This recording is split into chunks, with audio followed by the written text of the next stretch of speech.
All right. So in this reading, we're going to begin with redeemable debt. हमने irredeemable debt का scenario कर लिया था.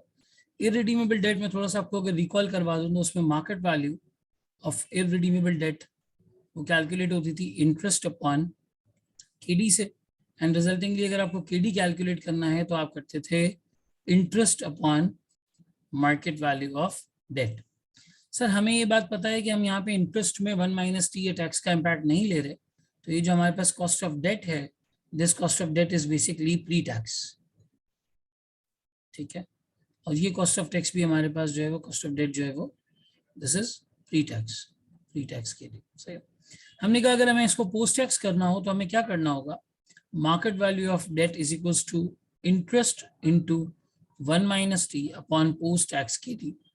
अगर हमारे पास पोस्ट टैक्स के डी हो तो हम डिवाइड करके इस तरह मार्केट वैल्यू निकाल सकते हैं, या अगर रिजल्टिंगली हमें post tax K D calculate करना है तो उसको कैलकुलेट करने के लिए interest minus 1 minus t divided by market value of debt. ठीक है, ये हमने रिडीमेबल डेट के अंदर, इरेडीमेबल डेट के केस में जो है वो देखा था.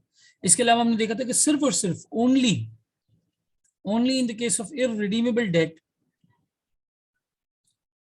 सिर्फ और सिर्फ इररिडीमेबल डेट के केस में हमारे पास एक और फॉर्मूला पॉसिबल था, that was post tax KD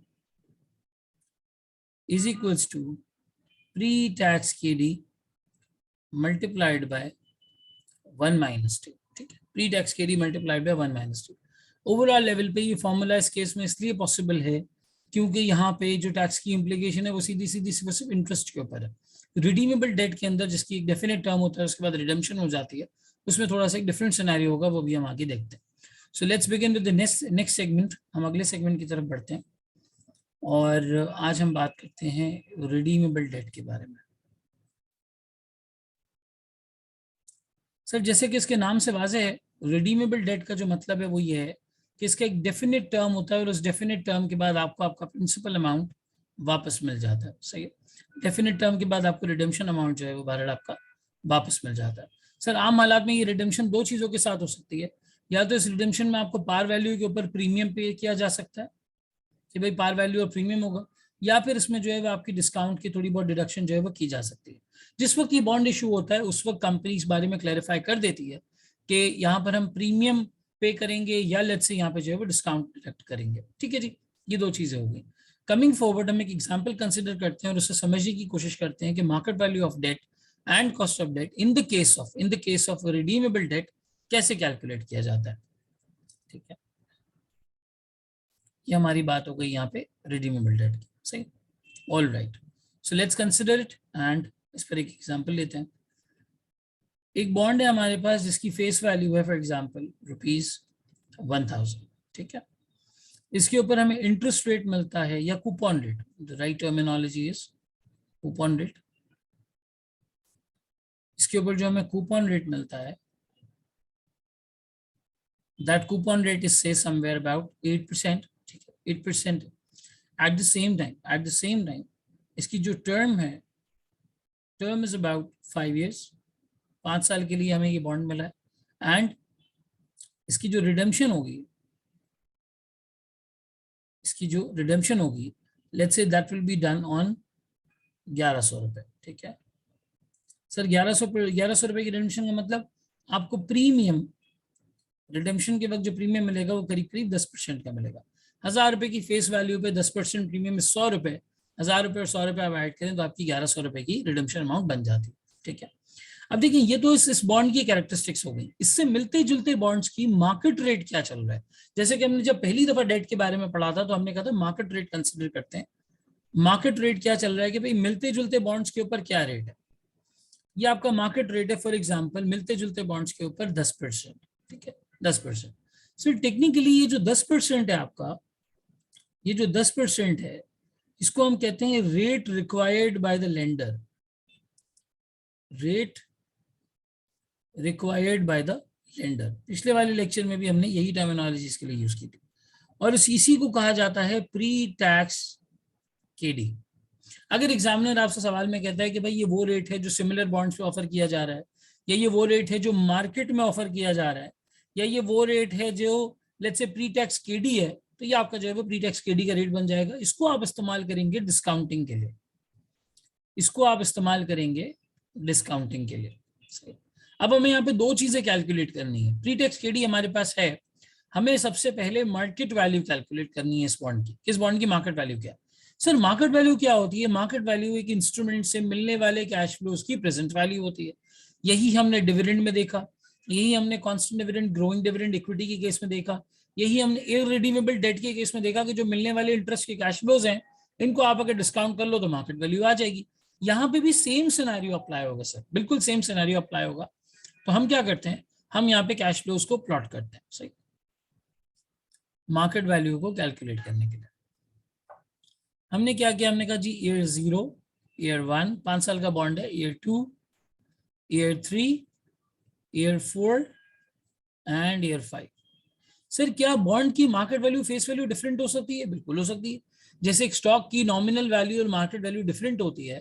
nominal value अमूमन स्टॉक की 10 रुपए होती है, लेकिन प्रैक्टिकली वो मार्केट में ज्यादा वैल्यू पे ट्रेड कर रहा होता है due to its earnings potential, due to its future dividends, ये सारी चीजें, फ्यूचर डिविडेंड्स की एक्सपेक्टेशंस वगैरह की वजह से ये ज्यादा वैल्यू पे ट्रेड कर रहा होता है। बिल्कुल ऐसे ही मार्केट रेट की वजह से बॉन्ड की भी मार्केट वैल्यू फ्लक्चुएट कर रही होती है।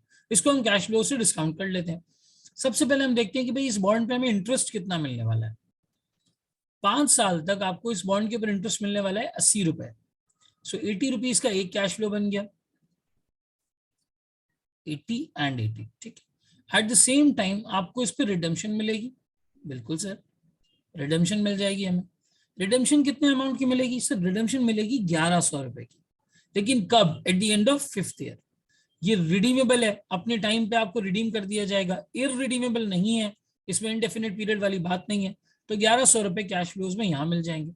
अगर मैं इनको टोटल कर लूं तो क्या मेरा नंबर बन जाता है सर 80 पहले साल में, दूसरे साल में 80, देन उसके बाद 80, देन उसके बाद 80 एंड देन यू हैव 1180। ठीक है, 1180 रुपए ये आपके बन जाते हैं यहाँ पे net cash flows. Net cash flows. Sir क्या मैं इसकी प्रेजेंट वैल्यू निकाल सकता हूँ एट द रेट ऑफ 10%? बिल्कुल निकाल सकते हैं, यही तो करना है। 10% प्रेजेंट वैल्यू ही तो हमें यहाँ पे कैलकुलेट करनी है। अगर 10% प्रेजेंट वैल्यू कैलकुलेट करते हैं तो वो कैसे होगी, अभी देख लेते हैं। सर 80 को आप मल्टीप्लाई कर दें 1.1 रेज़ टू द पावर -1। ठीक है, फिर उसके बाद 80 into 1.1 raise to the power -2। Sir उसके बाद 80 into 1.1 raise to the power -3। then likewise 1.1 raised to the power -4 और आखिर में 1180 रुपए into 1.1 raise to the power -5 5 साल। कुल मिला के आपकी ये वैल्यू बन जाती है 986.27। ये वैल्यू बन जाती है 986.27। Technically speaking this is the market value of this bond. This 986.27 is the market value of this bond. आज अगर ये बॉन्ड कोई खरीदने की बात करता है, आज अगर ये बॉन्ड कोई खरीदने की बात करता है या बेचने की बात करता है, तो प्रैक्टिकली स्पीकिंग इस बॉन्ड की हैसियत 986 रुपए 27 पैसे से ज्यादा की नहीं है। मैक्सिमम अगर आप इस बॉन्ड को परचेस करेंगे तो 986.27 के लिए करेंगे, अदरवाइज नहीं करेंगे। ठीक है, अदरवाइज नहीं करेंगे। सो सिनेरियो हमारे सामने 100% क्लियर हो जाता है कि 986.27 is the market value of this bond. लेकिन हमने इसकी डिस्काउंटिंग किससे की? सर हमने इसकी डिस्काउंटिंग की प्री टैक्स केडी से।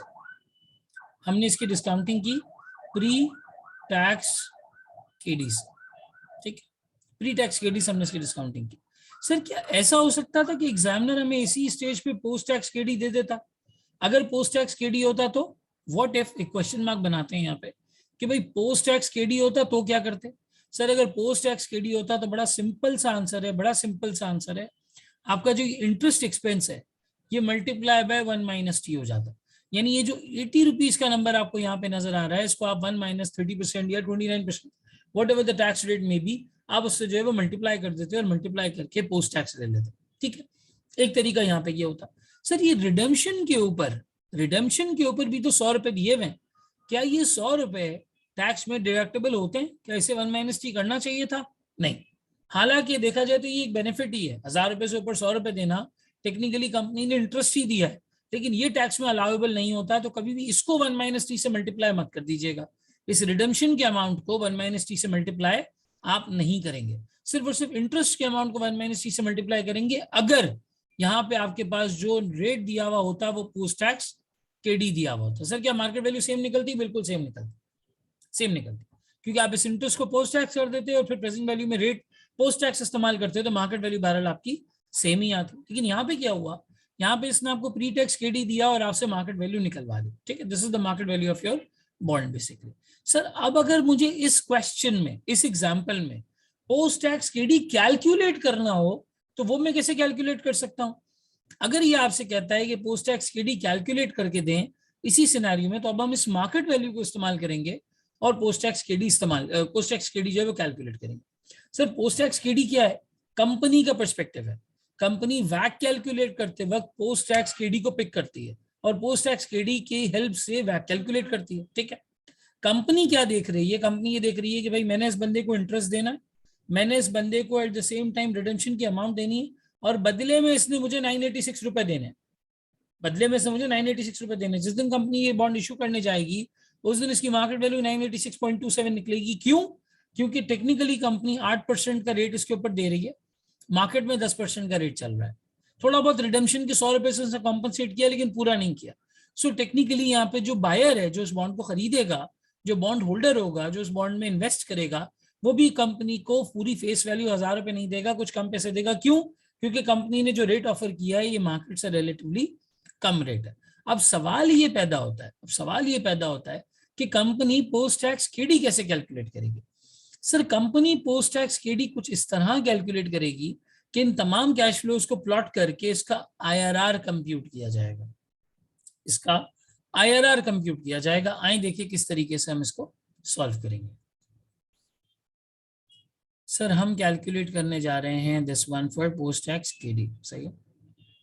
So this is year 0, year 1, year 2, 3, 4 and year 5. Now this time around इस दफा सिनेरियो कुछ ऐसा है कि आपके पास तीनों कैश फ्लोज मौजूद है।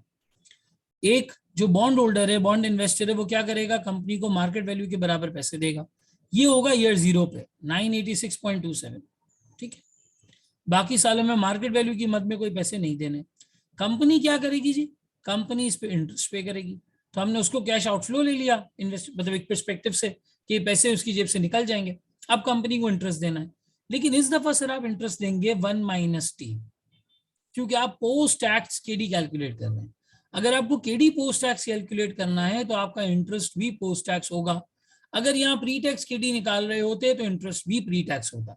लेट्स से हम यहाँ पे अज्यूम करते हैं कि कंपनी के ऊपर जो टैक्स रेट अप्लाई होता है that tax rate is somewhere 30%, 30% का ये टैक्स रेट है। सही, कंपनी के ऊपर अप्लाई होता है।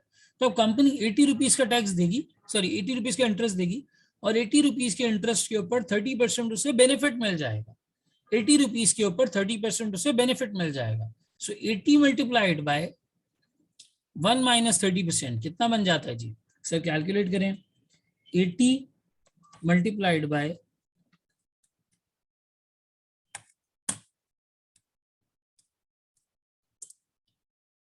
0.7, दिस मेक्स इट 56। ठीक है, यहाँ हमारे पास जो वैल्यू आ जाती है वो आ जाती है 56 रुपीज की। 56 रुपीज का कंपनी को यहाँ पे जो है वो बहरहाल इंटरेस्ट पे करना है। सर पे तो 80 रुपए का करना है, थोड़ा बहुत उसके ऊपर टैक्स का बेनिफिट मिल जाएगा, तो 56 रुपीज का इंटरेस्ट हम यहाँ पे करेंगे। At the same time redemption. ठीक है, रिडेम्पशन अगर देखें तो सर क्या रिडेम्पशन को पोस्ट टैक्स करेंगे? नहीं, रिडेम्पशन पोस्ट टैक्स नहीं होगा। रिडेम्पशन के वक्त कोई प्रीमियम या डिस्काउंट अगर होता है तो उसका टैक्स में कोई ट्रीटमेंट नहीं है, इसलिए हम रिडेम्पशन के कैश फ्लोज को पूरा अकाउंट फॉर करेंगे। और फिर यहाँ पे हम निकाल लेंगे 986.27। यहाँ हो जाएगा जी लाइकवाइज 56, देन यहाँ पे 56, then here is well 56 and 1056। कुल मिला के हमारा ये 1056 यहाँ ईयर आखिरी साल का जो है वो कैश फ्लो बन गया। अब हमें यहाँ पे क्या करना है पोस्ट टैक्स केडी के लिए कि वो कौन सा रिटर्न है जो कंपनी को मिल रहा है, हम यहाँ पे IRR कैलकुलेट करेंगे, because this IRR will be the post tax KD। In cash flows का जो रिटर्न होगा, जो बिल्ट इन रिटर्न होगा, वही टेक्निकली कंपनी की इंटरेस्ट कॉस्ट है। कंपनी इसको इन्वेस्टर के रिफ्लेक्शन में देख रही है कि भाई 986 रुपए गए, 56 करके 5 दफा पैसे आए और 1100 रुपए कंपनी की जेब से तो जो बहरहाल इसी तरह के कैश फ्लोज निकल रहे हैं। अब इसका अगर हम IRR यहाँ पे कंप्यूट करते हैं, इसका अगर हम IRR यहाँ पे कंप्यूट करते हैं, तो वो built in rate of return post tax KD company के लिए बन जाएगा कि भाई इस डेट पे कंपनी को इतना रिटर्न देना है, इस डेट पे कंपनी को जो है वो बहरहाल इतना रिटर्न देना है। ये पोस्ट टैक्स KD कैलकुलेट करने में आपकी यहाँ पर हेल्प हो जाएगी। तो आइए देखते हैं इसका IRR कैसे निकलेगा। IRR कंप्यूट करने के लिए आपके अर्लियर स्टडीज में आपने इस चीज को अंडरस्टैंड किया होगा कि हमें दो वैल्यूज की जरूरत होती है। One is basically an NPV which comes out as positive, the other one the NPV which comes out as negative। दो NPVs की हमें जरूरत होती है। सो यहाँ पे पर्टिकुलरली हम ये करते हैं कि पहले NPV at the rate of 6% निकालने की कोशिश करते हैं। सर ये 6% मैंने क्यों चूज किया? यार 8% तकरीबन इसका इंटरेस्ट बन रहा था, 80 रुपए इसको हमने पोस्ट टैक्स किया था। 8% को पोस्ट टैक्स करते हैं तो करीब करीब हमारी 5-6% के आसपास की रेट बनता है। पहले हम 6% पे NPV निकाल के देखते हैं कि हमारे पास NPV की सूरत हाल क्या बन रही है। ऑल राइट, 6% पर अगर हम NPV कैलकुलेट करते हैं, so 986.27 plus 56 into 1.06 raised to the power minus 1, then we have 56 into 1.06 raised to the power minus 2 plus 56 into 1.06 raised to the power minus 3, then we have 56 into 1.06 raised to the power minus 4, and at the same time 1056 into 1.06 raised to the power minus 5। ठीक, ये हमारी NPV negative आ रही है 3.212। So that's a negative 3.12। ये एक NPV आ गई। अब हमें क्या करना होगा, हमें एक पॉजिटिव NPV चाहिए। तो रेट अगर हम रेट बढ़ा देते हैं तो मजीद नेगेटिव हो जाएगा, अगर हम रेट कम करते हैं तो पॉजिटिव प्रेजेंट वैल्यू आ जाएगी। हम यहाँ पे 4% को ट्राई करते हैं। ठीक है, सो 986.27 नेगेटिव, देन 56 इंटू 1.06 को हम कर देंगे 1.04। इसके अलावा फिर एक और 56 into 1.04, then we have another 56 into 1.04 raised to the power minus 3, then we have another 56 into 1.06 raised to the power minus 4, यहाँ पे 1.04 हो जाएगा, and then last is 1056 into 1.04 raised to the power minus 5। ठीक है जी। सो यहाँ पे हमारी positive NPV बन जाती है 84.96। अब इन दोनों को इस्तेमाल करके हमें IRR कंप्यूट करना है। हम इंटरपोलेशन के फॉर्मूला से IRR कंप्यूट करेंगे। IRR is equals to A% plus NPV-A upon NPV-A minus NPV-B into B% minus A%। सही। सो कुल मिला के यहाँ पे हमने A इसको रखा हुआ है, NPV-A 4% को रखा हुआ है 84.96। दिस इज बेसिकली यार NPV-A। ठीक है, और ये हमारा A% बन जाएगा। लाइकवाइज 6% को हमने यहाँ पे रखा हुआ है B%, और ये हमारी हो जाएगी NPV-B। ठीक है, सो इसी फॉर्मूले को जो है हम यहाँ पे नंबर्स के साथ अब प्लॉट कर देते हैं। So IRR is equals to A is basically 4%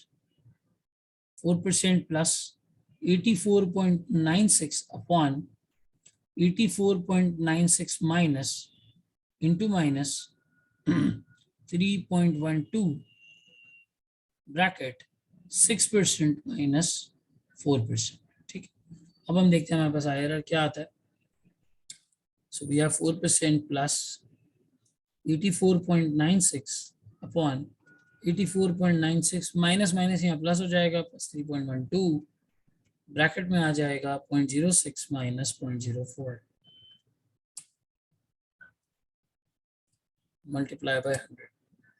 कुल मिला के हमारे पास 5.93 का यहाँ पे IRR आ जाता है। 5.93% का यहाँ पे IRR आ जाता है. Now this 5.93% is your IRR or your post-tax KD. 5.93% is basically your post-tax KD. अब आप वैक कैलकुलेट करते वक्त इस पोस्ट टैक्स केडी को पिकअप करेंगे. आप वैक कैलकुलेट करते वक्त इस पोस्ट टैक्स केडी को पिकअप करेंगे. सर यहाँ पे क्या हुआ, यहाँ पे इन्होंने हमें प्री टैक्स केडी दिया, उससे मार्केट वैल्यू भी निकलवाई, और मार्केट वैल्यू निकलवाने के बाद उस मार्केट वैल्यू की मदद से हमने पोस्ट टैक्स केडी भी कैलकुलेट किया. ठीक है, this is how in the case of a redeemable debt you calculate the market value as well as the post tax KD. लेकिन एक बात याद रखिएगा, in the case of redeemable debt, जो आपका पोस्ट टैक्स केडी है,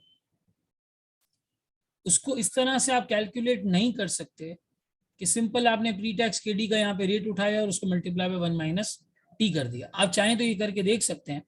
इधर जो मार्केट रेट हमें दिया हुआ है वो 10% दिया हुआ. ठीक है, सो मैं सिंपली 10% को मल्टीप्लाई बाय 1 माइनस 30% अगर करूं तो मेरे पास रेट बन जाता है 7%. हालांकि ये सिनेरियो उस तरह से नहीं है, 7% का सिनेरियो बहरहाल इस तरीके से हमारे पास नहीं है. ओवरऑल लेवल पे जो प्री टैक्स केडी हमारे यहाँ पे निकल के आया है, that pre tax KD is somewhere basically 5.93%. Somewhere basically 5.93%. Alright, so इस तरीके से हम जो है वो बैलेंस को कैलकुलेट करेंगे. रिडीमेबल डेट के केस में हमारी post tax KD is equal to pre tax KD into 1 minus T नहीं होती. सर वजह क्या होती है? वजह ये होती है कि ये जो 1100 रुपए का नंबर है, इसमें जो आपके पास एडिशनल 100 रुपए दिए हुए, इसकी कोई टैक्स इम्प्लीकेशन बहरहाल जो है वो नहीं है. आपने इस नंबर को तो पोस्ट टैक्स किया, लेकिन इस नंबर को आपको पोस्ट टैक्स नहीं करना है. ठीक है, इस नंबर को आपको पोस्ट टैक्स नहीं करना है, इसको करना है. इस वजह से एक डिफरेंस क्रिएट हो जाता है बीच में, और उस डिफरेंस की वजह से हम इस फॉर्मूले को अप्लाई यहाँ पे नहीं कर पाते. पहले जो इररिडीमेबल वाला केस था उसके अंदर सिर्फ इंटरेस्ट ही था, तो उसको 1 माइनस टी करते थे, ये रेट बन जाता था, तो प्री टैक्स को 1 माइनस टी करने से पोस्ट टैक्स केडी बन जाता था. That's how you basically calculate these two things in the case of irredeemable debt. ठीक है जी, इररिडीमेबल डेट. ऑल राइट, तो यहाँ पे हमारी ये बात जो है अल्हम्दुलिल्लाह मुकम्मल होती है. अब हमें इसकी चंद एक इलस्ट्रेशंस करनी है, और इलस्ट्रेशंस करके हमें जो है वो पूरी तरीके से ग्रिप आ जाएगी कि रिडीमेबल डेट के केस में market value as well as the rate, ये दोनों कैसे कैलकुलेट होते हैं. तो आए अब इसकी इलस्ट्रेशंस की तरफ बढ़ते हैं.